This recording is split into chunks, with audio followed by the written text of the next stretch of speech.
leading the charge to make the 2024 Broker Carrier Summit possible, and we are so excited to have their support. In case you haven't heard, TAFS offers much more than freight factoring. It provides a comprehensive support system for trucking companies of all sizes, specializing in fast and efficient invoice factoring with the ability to pay carriers in as little as 1 hour. And TAFS services go well beyond factoring, offering a fuel card that unlocks major fuel discounts, flexible business loans that are designed to cater to the distinct needs of a carrier's operations, a dedicated, responsive client experience team, and much more.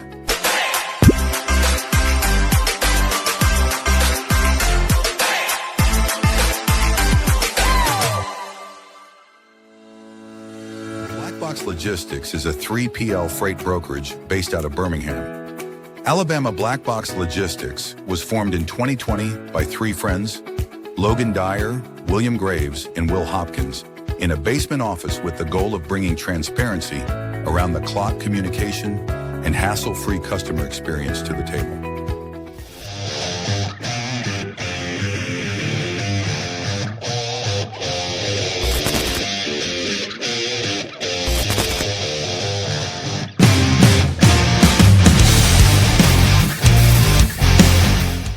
LoadBase is a logistics software solution that simplifies the process of tracking carriers.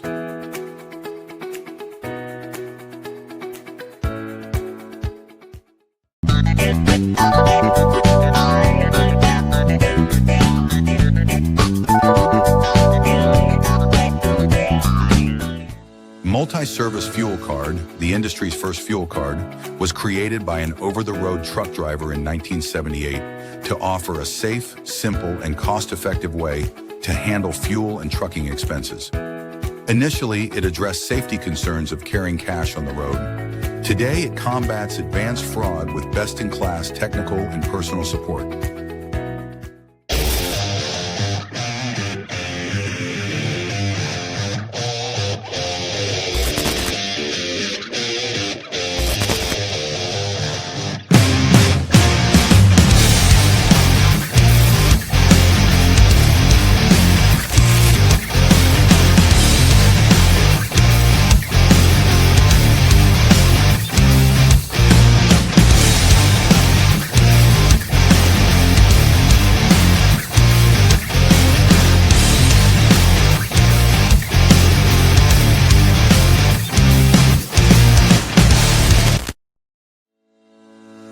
Sales-CRM is built for freight broker and agent sales teams. Manage your shipper prospecting and follow-ups. Organize your carriers in the lanes they run.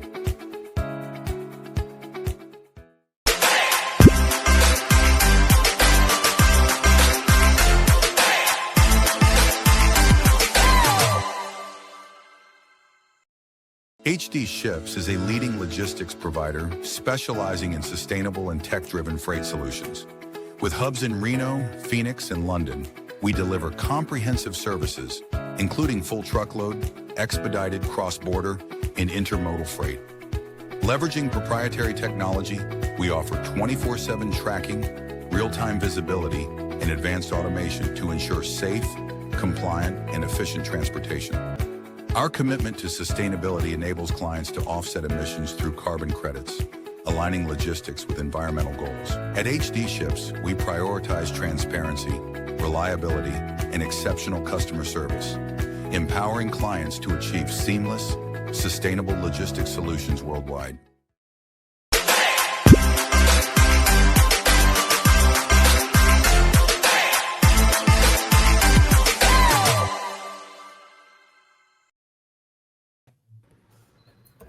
Happy Friday. Yeah, happy Friday. How's it going? Doing good, doing good. It feels weird to be doing a show at 10 a.m. Obviously, I'm in Reno, so I'm on Pacific time, but it's the earliest I've ever done a show. But it's gonna be fun. I'm excited. Yeah, I was gonna say it's 12 for me, but yeah, we're usually rolling in around 3 p.m. on Fridays as of late. Yeah, I like this time though. Great way to get the day started. Well, shout out to our sponsors, Multi-Service Fuel Card. Been around since 1978. They have some new stuff coming out recently. I know we just had a meeting with them. Check out their page. Jessica, Patricia, great people over there. Yeah, we should be announcing some stuff related to what they have coming out on the Two Dawgs page. So stay posted on there as well. Then we've got Black Box Logistics, my company, freight brokerage based out of Birmingham, Alabama. We are hiring if anybody is in the Birmingham or Alabama area and is looking to get into brokerage. We've got Loadbase tracking platform. I demoed it a couple of weeks ago. What I really like about Loadbase, it's real-time visuals, whereas a lot of the tracking software out there today, it's pinging on 10, 15-minute intervals. Loadbase is real time, so you can get those live updates, which can be very important, especially on urgent or high-value loads. Yeah, 100%. HG ships. I'm at our offices right now in one of the conference rooms. We recruit agents if you're looking to be an agent. Love to chat. Sales Dash, our dog of the week, the OG original sponsor of the show. Freight specific CRM, great product. Will's company uses it. Some of our agents use it. Not enough good things to say about Sales Dash. Yeah, great platform. And then we've got our banner sponsor, Taft's Factoring Company based out of Missouri. All around great people. They do a really good job of providing educational content. So if you're interested in swapping factoring companies or really simply learning more about how it all works, I would highly encourage everybody to check out their website, reach out to Rob or Ryan. Yeah, 100%. I got to see Ryan at Manifest. They got a lot of big things coming up, and just great overall company. Speaking of Manifest, Will and I kind of always joke. We don't schedule our guests for our show probably as well in advance as we should. And going to Manifest, I knew I'd probably find someone, and I ran into Lance and Clay, and just really genuine, good guys. And I know their products. I was like, they'd be the perfect people to ask, and they were willing to accommodate us on short notice, and excited to talk some Reefer LTL and learn a little bit about their backgrounds, and it should be fun. Yeah, 100%. This is an area I don't know a whole bunch about.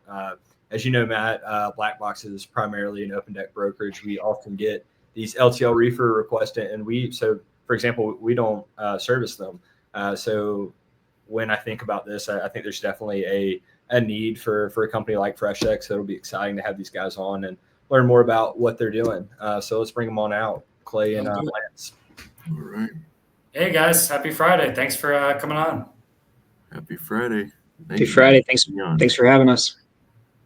So I guess to start, you guys want to give us maybe kind of a background from kind of how you guys got into logistics, where you guys were at, and kind of telling the story how FreshX came about. You want to go first, Clay? Yeah, sure. So Lance and I met in graduate school about 3.5 years ago, I think. And we have different backgrounds, which we can get into, but we started off as a company in the last mile delivery space, as crazy as that sounds. And we were focused on food and beverage. We had a number of food and beverage customers we were piloting with. And we kept hearing about this thing called Reefer LTL from our customers. They kept saying it's a huge pain point. It was preventing some of the things that we wanted to do in the last mile space, just the lack of good options. And so we ended up pivoting and opened a freight brokerage for a brief period of time, focused on Reefer LTL, and then ultimately shut that down and decided to build the software product that we now saw a need for. So windy path, but we've been sticking it out through all the twists and turns for the past couple of years.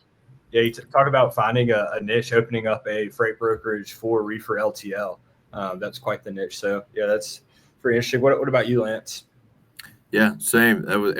I had been, before meeting Clay, I had worked at different companies that were more consumer focused, and then I had been a shipper. I had started a little e-commerce company. It was like a COVID. It did well during COVID, and then it collapsed. And I was like, okay, supply chain, I'm into this. I want to get more into this. And then, as I like to say, with what Clay's saying, he and I were like, not to knock Clay, I like to say we were too stupid not to get into Reefer LTL, because we had these customers we were doing last mile delivery for in Chicagoland, and they were like, oh, I also got 2 pallets from New Jersey. Can you help me do that? And we were like, okay, we'll get our brokerage authority and how hard can it be? And it wasn't until later on where people were like, Reefer LTL is just, that's like a no man's land. Like you do not want to touch that. But by then we were like, okay, wait, we think we have a good solution here. We've started to build out this carrier network. We think we could create something here that would be very useful to people. So you bring up a good point, because I talk to brokers, and some of them say their brokerages won't allow them to touch Reefer LTL just because it's so complicated and they can't find solutions. And then the problem with reefer box trucks, a lot of times it's a very high claim rate, and obviously it's more expensive than Reefer LTL. So it's super cool you guys found a problem and then created a company based on it. Totally. Yeah, I appreciate you saying that, Matt. And it's like there are the sort of aha moment for Claim Me was like, there's not a lot of carriers out there that do it. It's like, in the hundreds, not in the thousands, but they're the ones who do it, who are often quite under the radar, are very good at it. They're like a 3-generation business with a really low claims ratio that like has had the same driver base forever, says no to things. They're not desperate to take freight that they're going to screw up. And so they really know what they're doing. And it's a complicated business to run. And it's like they're just under the radar and people don't know about them, so they think, well, it can't be done, or my pallet's going to get destroyed, or it's going to take 3 weeks. And it's like, well, that's not true if you can find the right folks to route the freight to. Yeah, I feel like that's one of those things. Go ahead, Clay. Yeah, and when we started, I mean, we had no freight background really, and we were like a couple of business school students calling up shippers and asking them to quote the Reefer LTL, and we were kind of surprised how receptive they were to that. With how competitive the freight brokerage space is, they were like, sure, no one wants to quote a Reefer LTL, and that was kind of when we realized that there was a need here. But ultimately we decided, you know what, maybe we don't sell this as a brokerage, maybe we just build software so that every freight brokerage can actually handle Reefer LTL and they don't have to turn down the business. That's a really good, that was something that we just like, we didn't know. So we were doing a lot of cold outreach to shippers, and we were saying refrigerated LTL. And we were getting a hit rate, like a good solid hit rate of people who were like, when do I use LTL? When should I use? Well, okay, what can you do about this? Let's talk and blah, blah. And Clay and I were like, yeah, this is how it goes. And then we just started to meet a lot more brokers, get more into the broker space. And then we heard it was like shippers get inundated with they never reply. They're always getting bombarded. And we kind of thought, oh, that's interesting. We had a pretty decent hit rate because we were talking about this mode that the shippers want, but the brokers don't want, which is very unusual in our industry, given the imbalance of so many brokers trying to sell to shippers. So that's a good point to bring up. Yeah. I saw, I think in your first year when you guys were up, you were posting about your traveling all over the country, meeting these Reefer LTL carriers and getting them on board to make up a network. Was that one of the most challenging parts of first starting the business, or what were some of the hardest parts to getting this going? Yeah, that was for sure. It was, Matt, because we're like 2 guys from nowhere that no one's ever heard of, and we got really lucky with some awesome advisors who know a lot of folks in the industry, like Matt Silver and Lars Ward. But we're going to these carriers and we're like, look, we're building this platform. We're going to help so people can find you and route freight to you. And it's just, they're like, what is this? What is this, a load board? Are you a broker? What is it? And so it was very difficult to just get them, kind of the early folks, to be bought in and understand, like, okay, I can see why this isn't something where I'm going to get fleeced somehow, or there's some catch here that I'm not aware of. But communicating it to carriers and learning to get them on board for sure was a challenge. It did take a lot of traveling around the country and meeting them at their dockyards and going to their offices. And, we found folks aren't stupid. It's like, once we were able to explain it well to them and show them what we were doing, then it's like they got enthusiastic. And we were lucky to have some early, really great carrier partners who helped us, build out the MVP and flesh out the value proposition. You guys mitigate a lot of, if there are issues between like brokers and carriers on the platform, are you guys kind of like a middleman for like dealing with that issue? If like one of your LTL carriers calls you up and like, hey, this brokerage is a gigantic pain to deal with, or like, how do you guys like mitigate or do issues like that come up from time to time? I would say just to clarify for anyone listening, that we're not a brokerage today. So we shut it down. Now we're a software platform. So all of we have a freight marketplace for Reefer LTL, and all of the transactions are direct. All the contracting is direct, and we don't mark up the shipments at all. Now, when issues do come up, we're copied into the chains. We have a support email that's copied in.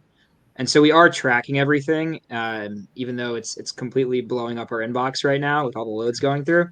But we are tracking it all. And whenever something happens where maybe a carrier had a coverage area that wasn't accurate, we jump in. We try to problem solve. We connect the customer with other folks that might be able to help. So it's still early days of a marketplace, and so we're kind of brute force doing whatever we can to make sure things are going smoothly. Yeah, that's right. And so we do, Matt. So as Clay just said, we do a lot of that. We do get involved if it, where we're like, hey, you got to answer that person. They're still waiting, or what's the deal? You said you could handle mushrooms, but now you're not going to be. Whatever. We are involved. It's not scalable, but we're getting it off the ground. One thing that's helped with that is we've been very picky about who can come and use the platform on both sides, because it's like, okay, if there's double brokers, or if there's folks who don't pay their bills, or if there's folks who maybe just they're on the carrier side, they don't do LTL well, or they're not used to it, or they don't have good references and background checks. It's like that can hurt our network health, which we really don't want. So we've grown a little slower by being pickier about who can come and use the platform, both on the demand side and on the carrier side. And I think that has actually made it a lot easier, where we don't have to get as involved, because it's folks who know what they're doing and are good, honest actors. So it's only brokers that are on the platform. You guys don't have any direct shippers that are using it, the portal? Or there is I believe there's a handful of legacy shippers. It's really primarily brokers who get the value out of this, though. Yeah. I think that's really smart what you guys are doing in that regard, because some of these big tech companies, you hear from drivers that their biggest complaint is that they're, brokerages that have fraud history or double brokers are on the platform, and then they get bad press, which, fraud's been a massive topic in the industry. So I think that was probably a really smart move to be picky kind of at the beginning, especially when you're, a startup, because one double brokerage company could, ruin several relationships. So that's right. Yep. That's right. Is it just you guys then right now, or how big is the team? Or it sounds like you guys you're growing rapidly. Are you guys starting to kind of expand on the team, or is it mainly just you two right now? Yeah, it's us right now. We have 3 developers as well. So, but we're all kind of geographically distributed. We have some part-time folks helping out, but it's us right now. But we're going to be growing soon. We've gotten to the point where we can't really handle the inbounds between the two of us anymore. So we need to bring on some more sales folks to help us handle those new customers on the platform. So It's a great problem to have. Yeah. It's Bob and Bobby and Samuel, our engineers. They're freaking geniuses. They're just like so fast, absolute killers. We got Eli, who are a couple of interns helping us. Jeff, who's an assistant. So we're mean and lean. It's like a small team, but pretty awesome talent on our side. It feels like we're a lot bigger because of the folks we've got on the team. So you mentioned something cool too. You said most of your leads are inbound, so you guys aren't having to do much outbound to brokerage. A lot of it's just kind of spreading, through word of mouth in that regard. Yep. Yeah, I've got about 110 leads in the CRM, pretty much all inbound through our website. We've been posting on LinkedIn and stuff, and it's just getting customer referrals from each other. But it's pretty much spreading word of mouth. We haven't really invested too much time into outbound sales. Got our hands full with the inbounds right now. That's fantastic. I mean, you think about the brokerage space. I mean, the brokerage space, very little inbound selling to shippers. So, I mean, to have a platform where you're getting, mainly inbound is great. I think, and I kind of attribute that, I think, more generally to when we look to you guys really, and Matt, I say Matt just because I was aware Matt was seeing his stuff long before on LinkedIn, but it's like I would say the industry is quite rewarding and positive towards people who are like building in public and are like, hey, here's what I'm doing, here's what I'm working on. It's like you get a lot of good feedback. It's not a huge community, but it's like people are pretty invested and appreciate that transparency. So it's like, it's a lot of LinkedIn, and it's a lot of following your lead, Matt, and being like, hey, here's what we're doing, and getting that kind of inbound and getting those conversations started just through LinkedIn. I think people definitely see your stuff on LinkedIn. As I ran into a couple people at Manifest that knew you guys, from LinkedIn. So it's definitely definitely working out there. What are kind of your guys's like long-term plans, or that sounds like you're looking to hire a sales rep. You guys, I guess, kind of what's in the future for FreshX over the next 6 months or year? Yeah, so we're releasing our API next week.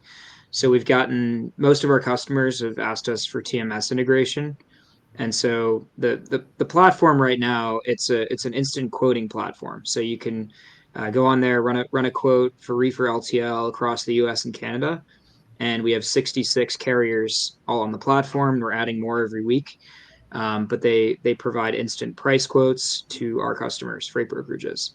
And so the logical next step is to integrate with TMSs so that those teams can all get price quotes directly into their TMS, and it flows really nicely with their existing workflow. That's on the brokerage side. On the carrier side, we're starting to build tools so that carriers can better manage their rates and their coverage within our platform. So right now they're kind of hands off. We work with them to get them set up, but then they don't really log in. We have a really nice positioning now to help them build out better rating methodologies, get more insights into where there are gaps in the market for refrigerated LTL capacity and where they can expand. Maybe they're thinking about opening a cross dock in Oklahoma City. We can give them insights on how much LTL reefer freight is flowing through that area and how much potential volume they could capture. So we're trying to be a neutral third party that doesn't really have a stake and isn't really selling to shippers, and at the same time can help brokers and carriers operate more effectively, figure out how to get insights from rates and coverage and volume, and better serve shippers. Yeah, I love what you said about the TMS integration. I think that's probably a big advantage. I don't know a whole lot about that space, but when I talk to my TMS friends, they usually say there's companies that come to them to integrate, but they don't have any of their customers on that TMS. And a lot of TMS companies won't integrate unless their customers are wanting it. But with you guys, growing and having so many customers, I imagine it's going to be an easier pitch for you guys getting TMS companies to integrate with you. It's a great point, Matt. It is totally that. It's like the chicken and egg, where it's like you need customers who are using the product, and you want them to go to their TMS and be like, I want to integrate with these, but you also want to get integrated with the TMS so that customers can use your product. So how do you kind of make that work? We were pretty scared. I don't know, 6 months, a year ago, where we were like, are people just not going to use this because it doesn't plug into their TMS, and they're going to go, one more thing to log into and train my team on? Like, no, sorry, we have enough tools. We use, we're in Revenova, whatever. This is where our tools have to plug into. We haven't found that's the case. I'm sure there's been a few companies, I'm sure, Clay, where they're like, come back to me when you're in my TMS. But for the most part, our customers have played ball. They've been like, yeah, ideally you're in my TMS. That's what I want to see. But right now, yes, I'll log in and use it and be on this platform. And so that's just been a positive thing for us as we get to that next stage of plugging into their TMSs. Yeah, definitely. And you could take it a step further. Next step is TMSs, but down the line, it could even be the customer facing portals that brokerages have, plugging right into those and just giving brokers tools to manage which carriers appear and play with markups, what margin they want to add on top, but feeding rates directly into those customer portals and selling through to their shippers. Would you guys say, kind of in your profile right now of brokerages, you guys are mainly like the SMB, like small to mid-sized brokerages, or are you guys starting to make some headway into like the top 50, or do you guys kind of have like a target ICP for brokerages, or it's brokerages of pretty much all sizes on there? It's kind of all sizes. We thought it would be more correlated with the size of the brokerage, but we found that it's not necessarily. If you have the right kind of shipper, then it's valuable. And so if you have common commodities we see removing Reefer LTL are like meat and poultry, dairy, juices and concentrate, beverages, like fresh frozen food and baked goods. So if a smaller brokerage is moving those kinds of things, it can be a fit, and it pays for itself pretty quickly if you're able to win a new customer in that space. A lot of our customers are using it for customer acquisition. So they're using it to go out to shippers and say, "Hey, can I quote some Reefer LTL for you? I have this carrier network across the country." And if you're a smaller brokerage, that's actually a pretty powerful tool and a way to kind of stand out. Same time for a larger brokerage, it's also pretty valuable because now you can just hand this out to all your reps. And we've set up our pricing structure so it's based on aggregate firm usage versus seats. So you end up being able to, if you can spread out the cost through an agency or a larger brokerage, it can be kind of a no-brainer to get started. That's interesting. I didn't know that. So it's not based on user; it's based on usage. Which I don't know. You guys know way more about the tech community than me, but that's more of like a rarity for a lot of tech products are based on user, right? So that's kind of a unique setup, which is cool. Yeah, and part of that is that it's kind of the TMS integration vision where we become more of an API product.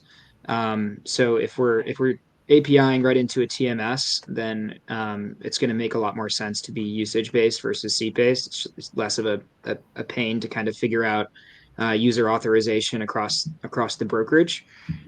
Also, we've seen, if you have like 20 reps at a brokerage, the volume of Reefer LTL demand per rep is going to be pretty like unpredictable month to month. It could be no volume one month, then maybe you get a big RFP and you have to run a ton of quotes. So if you spread that out across several reps, it makes a lot more sense as kind of like a subscription based product. Interesting. So what does that pricing look like? It sounds like it'll vary, right? But can you kind of talk about, I don't know, maybe starting price for just your average? So that example you use, they have 20 brokers. Can you kind of give us a range for what that looks like in real practice? Yeah, it changes. I mean, we've honestly we've been iterating with the pricing structure since we launched. Right now, baseline, it's a few $100 a month is what they can expect to pay, and then that's spread out across the whole brokerage, and then it steps up with more usage. If you want to buy more usage, higher tiers for your bigger brokerages, we're like, yeah, I know I'm going to blow through that amount. Let me go ahead and start on that sort of, higher tier or enterprise level. Yeah. So, I mean, when considering early on, when you guys were considering how to price this out, you mentioned you're not marking it up. What led to the decision to not do that, to almost operate it with just a markup built in as opposed to the subscription based cost? We initially were proposing a transaction based model. Still not as a brokerage, but we were thinking, all right, we'll just take a cut on every transaction as like a rebate or something. And we learned that I think two things. One is that our customers get value out of just running searches. Um, they get value out of booking freight too, but just being able to run searches and quote customers is valuable in itself. And so you want to correlate as close as you can to how much value you're creating for your customer. Um, and then we didn't want to trap people in our platform and force them to transact a certain way. So we don't want our customers to have to book freight on our platform. If they find it more efficient to book one load on our platform and then set up a contract with a carrier, a weekly shipment, they're more than welcome to do that, and we don't have to try to like police that and try to make sure we're getting our take. And we've seen that happen a lot. We see a lot of times someone books one load, it works out well, and they say, "Hey, carrier, this worked well for the shipper. Let's set this up weekly or biweekly," and then they can just work directly, and that's totally fine with us. We want people to operate in the way that is most efficient for them. Yep. And just to build on that, it's like by adding a margin, and by the way, and as Clay mentioned, we talked about this for like months and went back and forth on like what makes sense here, how to do this. So it was not a simple, and who knows, do we have it exactly perfect? Probably not. But we believe when you add a margin to a transaction for a load, you do fundamentally insert yourself into the transaction. And so FreshX is like a player between the customer and the carrier. that isn't really what we want to be. We've been very decided that we don't want to be a broker. We want to be this trusted and neutral third party. We don't want to be in the transaction at all and kind of have skin in the game. And so how do we move away from that? It's by being a tool that allows us to yes, help brokers access this nationwide temperature-controlled LTL network and drive a lot more business to our carriers, help them run much more efficiently, help them get more freight on their lanes. So how do we be that tool and be that platform that helps that happen without being in the transaction and having a kind of incentive one way or the other? And we figured this is the best way to do it. Yeah, that's great. So I don't know much about the Reefer LTL game, so forgive me. But with regular LTL, right, so you have tariffs per se. So if I were to reach out to one of your Reefer LTL carriers and request a quote as opposed to going through FreshX, would that rate look the same? Are they getting discounted at all? Or is the value really in pulling all those refrigerated LTL carriers that nobody knows? I probably wouldn't be able to find them, right? Exactly, which is a value FreshX provides, but the pricing itself, is there any differentiators there? Yep. If it's, I guess there's a couple questions baked in there and good questions. On the pricing side, the pricing will for a lot of the carriers, you're going to get a cheaper rate on FreshX. Not all of them. Sometimes if you pick up the phone and call them, you'll get the exact same rate. I think in some rare cases you might get a lower rate depending on if you kind of sell them a little bit and say it's going to be a recurring thing. Here's what I'm bringing to the table. For a lot of folks, we found the pricing is at least a little bit more competitive on FreshX. I would also say, what we've kind of found, Will, is you can, even you're a flatbed guy, it's like Reefer LTL is a foreign country. You would, if you figured, okay, I've got this Reefer LTL freight coming out of Savannah or coming out of, Boston or whatever, you would be able to find some provider options. You certainly could. You'd Google it, you'd figure it out. It's a question of like, can you find all of them? Can you find the folks who are best for that lane, who are best equipped for that lane? Can you sift through the people who are like, well, actually, this isn't a great provider for it. They're not really established in the LTL space. Can you get instant rates and do it quickly and and see what the estimated delivery date is? That's sort of where we come into play, is that speed of access and network visibility. Yeah, I mean, to me, go ahead. Let me interrupt you, Clay. Yeah, if you think about here's a fun data point. So for every quote that goes through the platform, 10% of the quotes end up turning into a load. And so that means that if this was happening off the platform, carriers would be quoting manually 10 emails for every one that turns into a load. And so we're cutting that completely out. Now they don't have to quote any of them. It's just they get loads sent to them pre-quoted. So is the carrier going to charge more if they have to quote 10 emails to win one, or are they going to charge more if they just get them automatically sent to them pre-priced? And so that's why they find it more valuable. Also on pricing, carriers have the ability to set customer specific discounts on our platform. So if they start moving a lot of volume with the customer and that customer invests in building a relationship with the carrier, then they'll start applying those discounts on the platform. Yeah, I was going to say, even if the rates weren't different, just the opportunity cost, the time, right, to pull up them. We got Alex join. He commented, Highlands Clay joined late, so sorry if it's already been covered. He's got a question for you guys. He asked, many Reefer LTL carriers don't do certain commodities. Are certain commodities prohibited on the platform? Great question. Alex is the man. Thanks for tuning in, Alex. Everybody check out RVN, great company that he runs, and Expedite All on the dry side. Not that I know anything about dry freight, but to the question, we don't. The only thing we don't do on the platform today, because our carriers don't do it. There's a possibility we will in the future. Tends to be hazmat. That's something our carriers stay away from. I want to say 98% plus of the freight that's moved on the platform is food. Is food, and 100% of it's it can ride with food. So we don't touch hazmat.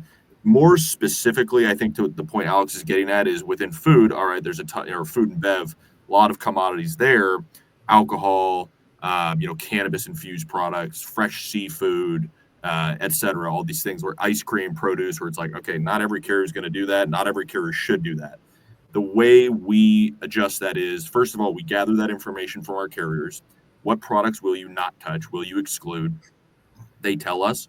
And then in our portal, when someone is entering a load in to get quotes and to get carrier options, they indicate the commodity. So they will say, this is fresh seafood, for instance, which is notorious because, it's stinky and it can't ride with a lot of other products. It can't be commingled because it'll make everything smell.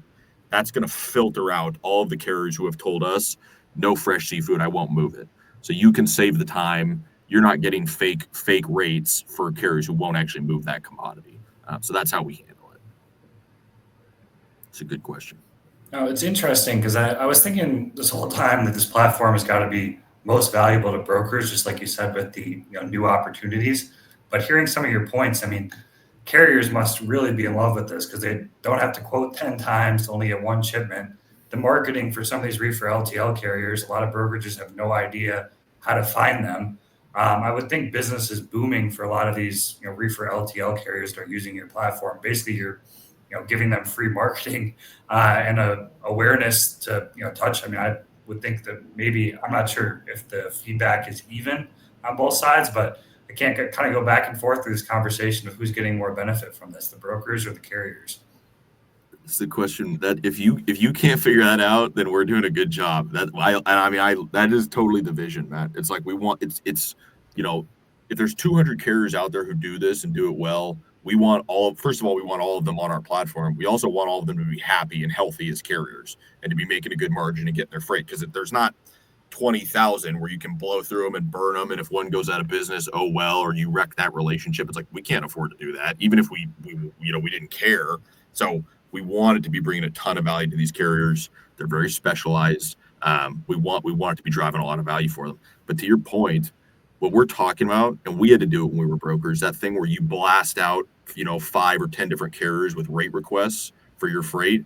That's the kind of thing that does fray relationships, because it wastes everyone's time. Nobody wins from it. The broker has to ignore 9 different carriers and say, sorry, it got covered. Sorry, or just ignore them. And so if we can reduce that, yes, we save time and money for both sides of the transaction, where people are actually just connecting on the freight that they can move together. Yeah. We've also another fun data point. We've heard this from multiple sources that roughly half of the loads that should be going reefer LTL are going on full trucks. So loads that are 6 frozen pallets or something gets put on a full truck because it's too hard for a broker to find an LTL option. And so that's been a pretty big selling point for carriers, and something that's really excited them is the pie can be a lot bigger, and we can help grow the pie with this. And so that's something that they're pretty excited about. I mean, they're winning new customer business on the platform every day. Yeah, I love the concept that you're talking about with the pie, right?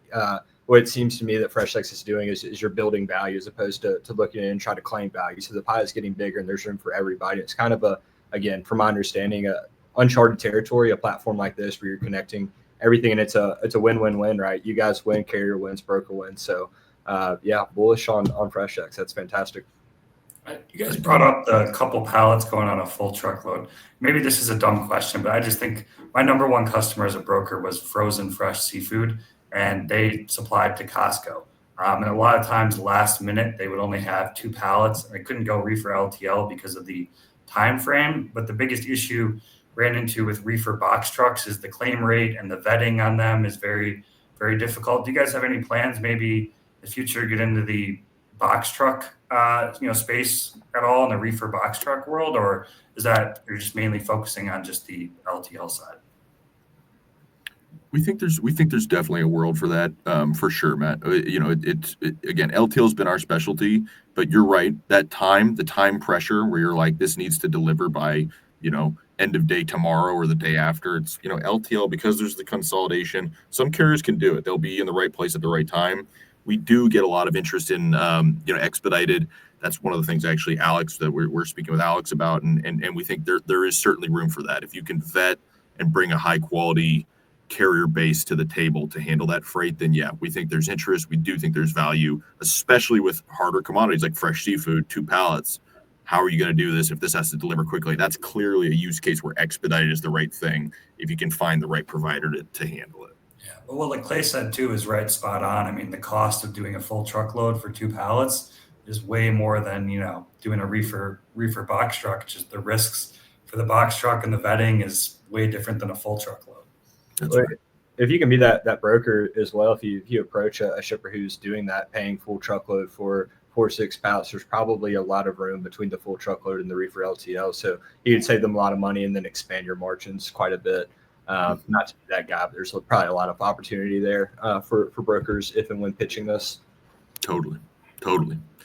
Yeah, the original inspiration here, by the way, back when we were a broker, was there was just a food company out of the San Francisco Bay Area who told us like 4 times, "Can you help me? I'm sending a truckload down to LA multiple times a week with 4 pallets." And Clay and I were still operating as a carrier, and we were like, "Sorry, I don't know what you're talking about. We can't help with that." And then finally we were like, "Huh, that's weird, man. Like, you're sending a truckload with 4 pallets on it multiple times a week. That's just seems wrong. What can we do here?"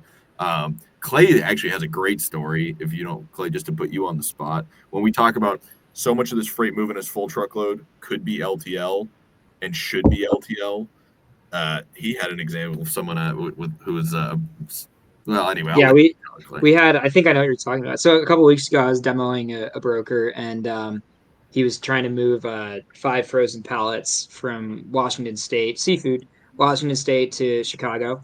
And he looked around, he couldn't find anything. Looked all around Washington State area, thinking he'd find a Reefer LTL carrier up there that would go to Chicago. There aren't any, but we ran it through FreshX, and we found an option that was $2,000 cheaper right away. And he had already booked the full truck, but the carrier was Badger State Western, and they're a Midwestern carrier that's fantastic. They run chilled lanes out to the West Coast from Abbotsford, Wisconsin, and then they run frozen backhauls from Washington back to the Midwest. And so as a broker, you're never gonna think to look for a carrier in Wisconsin. You're gonna look around with like the source where in Washington State. And so that's the kind of like lack of visibility into the underlying operations and freight lanes of these carriers that exists today that we're trying to solve. Mm-hmm. That's a great point. That's exactly what I would look for. I'd look in Washington State. I would never think to look in Wisconsin or the Midwest. Well, I guess one question, maybe a little off topic, but how's your guys' workload? You guys, it sounds like just the two of you guys, 110 inbounds. It sounds like you guys are working, 10, 12-hour days? What's the average work week look like for you guys with how busy you guys are? Yeah, good question. Man, with Manifest, I feel like Manifest took a big bite out of productivity. We work a lot. I know Clay does. I see we're on Slack and we're always answering emails, fielding emails. We just had someone, one of our customers, Clay was answering some of their questions early on Saturday morning. Early for me, I'm in Pacific time, and the customer replied and said, "Damn, Clay, do you ever take a day off? Do you ever allow?" And I was thinking to myself, no, not really. No, we're hustling. We're working a ton. There's late nights, there's early mornings. We're across 4 time zones, I suppose, actually, with Mountain Time. So, yeah, we're putting a lot in. Yeah, but with tools these days, I mean, with like AI tools, just for like workflow automation, like we use like HubSpot as a CRM, and we've used all their automations and their little AI co-pilot and stuff. So you can get a lot done with a lot fewer people these days. And like our product, I mean, we had 2 full-time developers, and we built the whole thing in like 2 months after we raised money. So it's I mean, we had to build the network up for like a year before that, but you can get a lot done with fewer people now. And so we're leveraging tools as much as we can. Yeah, I know you mentioned investors. This must have been a product that investors are very interested in, because I think I was talking to Lance in Vegas, but you guys really don't have any competition, at least none that are well out there. So you guys kind of have a niche. It's not like other tech companies where there's 20 people in the space fighting for everything. I've got to imagine you guys have got a lot of interest from investors. Yeah, it was so a lot of investors don't know what Reefer LTL is. Yeah. So there's a lot of education. It's kind like of a lot of people in logistics. Yeah. First, yeah, we did have we pitched a lot of investors, and in the beginning, a lot of them were just like, you know what, I don't know anything about this. I don't know how to think about this as an investment. So it ended up resonating the most with investors that have portfolio companies that are in the food and beverage space, who hear their customers complain about this all the time in board meetings. And so they were like, okay, we know this is a real problem. we've heard about this over and over again, and so it worked out really well for them. Yeah.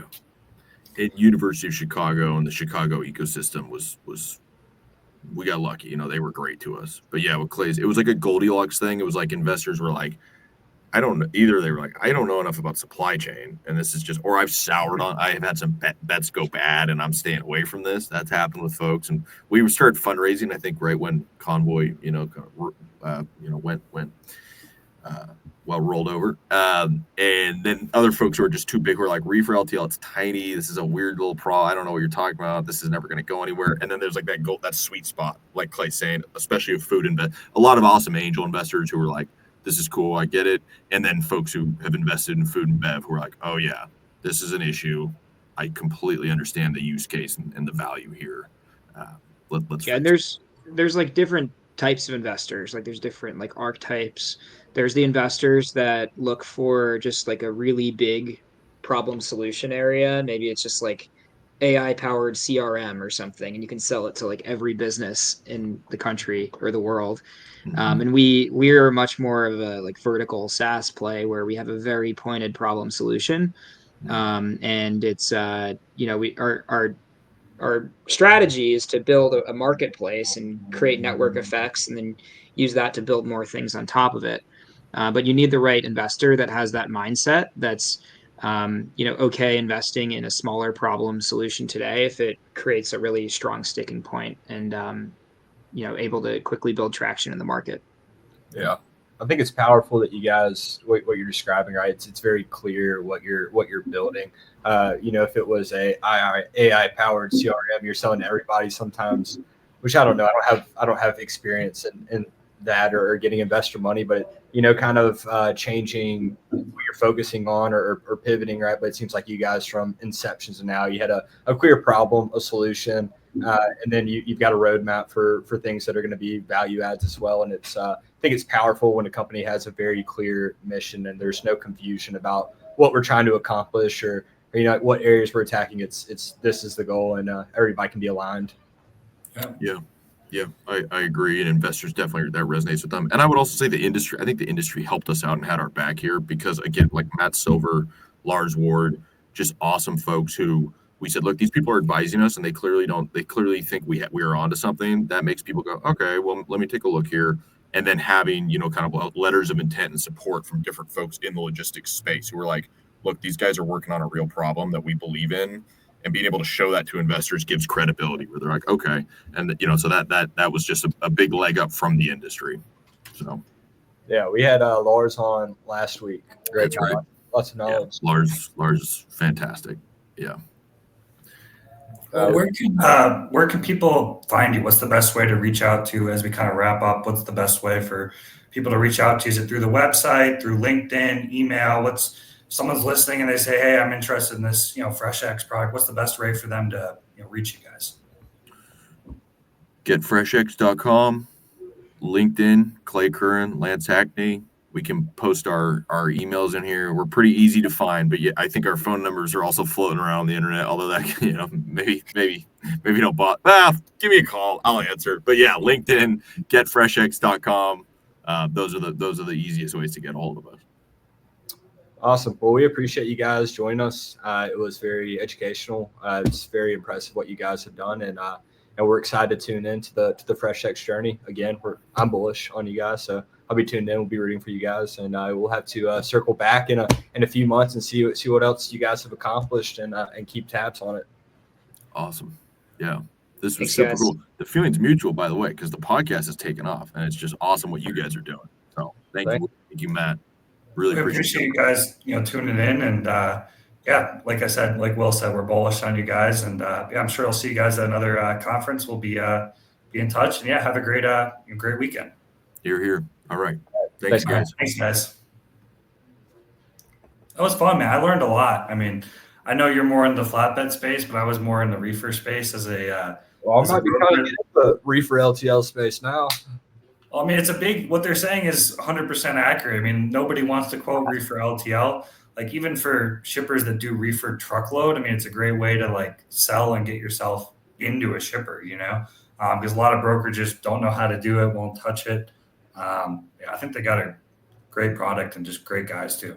Yeah, I mean, for me, again, primarily open deck brokerage, but maybe we want to get more in the reefer space. And what Clay had said, right? Okay, let's go to refrigerated customers and ask to quote Reefer LTLs, get in the door that way. And I'm sure there's some healthy margins there if not a lot of people are doing it. So yeah, I think there's a lot of opportunity. They're building a lot of value. So yeah, I really enjoyed that episode and like what they're doing over there at FreshX. Yeah, 100%. Well, shout out to Multi-Service Fuel Card, been around since the 70s. They got some new stuff launching. They have fuel cards for brokerages as well. Black Box, Will's Company, HD Ships, where I recruit agents for. Load Base, we see Stan here in the comments. Stan, we did do the pricing question a little bit. They have a really unique pricing model. But yeah, Load Base, very unique tracking. Will just did a demo of it. They're one of the few that you can pinpoint within seconds. You don't have to wait 10, 15 seconds. Loadbase.com. Check them out. Sales Dash CRM, freight specific CRM. Josh is great, our dog of the week. And brought to you by Taft's, top 10 factoring company out of Kansas City. Great rates, great people, great customer service. Reach out to Ryan or Rob. And we got a new thing going on. We're going to announce here soon, but we're working with the Broker Carrier Summit. We're going to have some codes coming out. If anyone's looking to get a discount on that, go to that. So awesome. Well, that'll do it for this week. Appreciate everybody tuning in. Check out the pages for updates on next week's episode and the new dog of the week. Yeah, have a good weekend. All right, you too. I'll see you. All right, see ya.